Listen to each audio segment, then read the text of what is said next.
অসমীয়া ভাষাটো অসমীয়া সাহিত্য জগত আৰু বিশ্ব দৰবাৰ। আপুনি এই দুটা বস্তু ধৰি লওক, আমাৰ অসমীয়া যিমানখিনি পুথি আছে বা অসমীয়া সাহিত্য জগত বিশ্ব দৰবাৰত প্ৰতিষ্ঠা কৰিবলৈ বৰ্তমান নৱপ্ৰজন্মই কেনেকুৱা ধৰণৰ মানে কেনেকুৱা ধৰণৰ কাম কৰিলে সেই কাম মানে হ'ব পাৰে, মানে তেনেকুৱা ধৰণৰ আগবাঢ়িব পাৰে? প্ৰথম কথাটো, বিশ্ব দৰবাৰ বুলি ক'লে বৰ এটা গভীৰ বিষয়। মোৰ ইমানখিনি নিৰ্দিষ্ট চিন্তা চৰ্চা নাই। তথাপি এটা আমি নতুন প্ৰজন্মৰ কথা ক'বলৈ গ'লে, নতুন প্ৰজন্মই বিশ্ব দৰবাৰত অসমীয়া সাহিত্য, সংস্কৃতি, ইতিহাস সম্পৰ্কে দাঙি ধৰাৰ যথেষ্ট সুযোগ আছে। এই কামখিনি নতুন প্ৰজন্মই কৰিব লাগে। বিশ্বৰ বিভিন্ন ঠাইত আমাৰ অসমীয়া যুৱক যুৱতীসকল আছে, তেওঁলোকে কিন্তু কৰি আছে চেগা চুৰুকাকৈ, তেওঁলোকে যথেষ্ট সক্ৰিয়ভাৱে কাম কৰি আছে।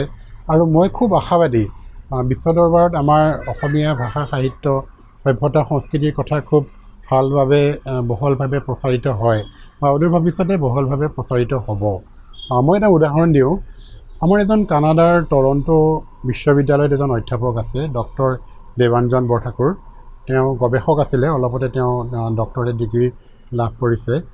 তেওঁ তাত অধ্যাপনা কৰে আৰু অধ্যাপনা কৰাৰ সমান্তৰালকৈ তেওঁ ছাত্ৰ ছাত্ৰীৰ মাজত আমাৰ ভূপেন হাজৰিকাৰ সংগীত আৰু জুবিন গাৰ্গৰ সংগীতৰ ব্যাখ্যা কৰে বা শুনোৱায়।